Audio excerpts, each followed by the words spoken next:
जय माता दी।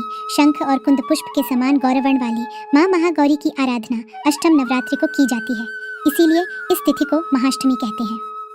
माँ महागौरी श्वेत वस्त्र और श्वेत पुष्पों की माला धारण करती है, इसीलिए उनको श्वेतांबरधरा भी कहा जाता है। त्रैलोक्य पूज्य माँ महागौरी का यह स्वरूप अत्यंत शांत, सौम्य और निर्मल है। पौराणिक मान्यताओं के अनुसार जब माँ पार्वती ने शिवजी को पति रूप में प्राप्त करने हेतु अत्यंत कठिन तप किया, तब भगवान शिव ने उनकी परीक्षा लेने के लिए वृद्ध ब्रह्मचारी का रूप धारण किया और पार्वती जी के सामने शिव जी की निंदा करने लगे।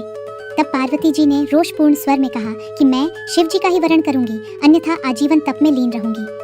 यह सुनकर शिव जी प्रसन्न होकर अपने असली रूप में प्रकट हुए और उन्होंने पार्वती जी के कठोर तप से मलिन हुए शरीर को गंगा स्नान करवाया। गंगा स्नान से माता का स्वरूप चंद्रमा के भांति शुभ्र और कांतिमान हो गया और इसीलिए इस रूप में माँ का नाम महागौरी हुआ। दो भुजाओं में डमरू एवं त्रिशूल धारण करने वाली चतुर्भुजी माँ की अन्य दो भुजाएं वर मुद्रा और अभय मुद्रा में हैं। माँ श्वेत वृषभ पर आरूढ़ है। माँ का प्रिय रंग श्वेत है। श्रीमद् देवी भागवत महापुराण के अनुसार माँ गौरी की आयु 8 वर्ष बताई गई है, इसलिए अष्टमी के दिन कन्या पूजन का विशेष महत्व होता है। माँ भगवती को नारियल, हलवा, चना एवं पूरी का भोग विशेष रूप से प्रिय है, इसीलिए कन्या पूजन में इन सभी पकवानों का प्रयोग होता है।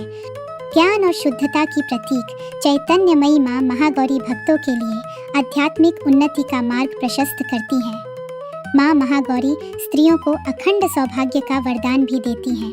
माँ महागौरी की उपासना का मंत्र है श्वेते वृषे समारूढ़ा श्वेतांबरधरा शुचे महागौरी शुभम दद्यान महादेव प्रमोदिनी। जय माँ महागौरी,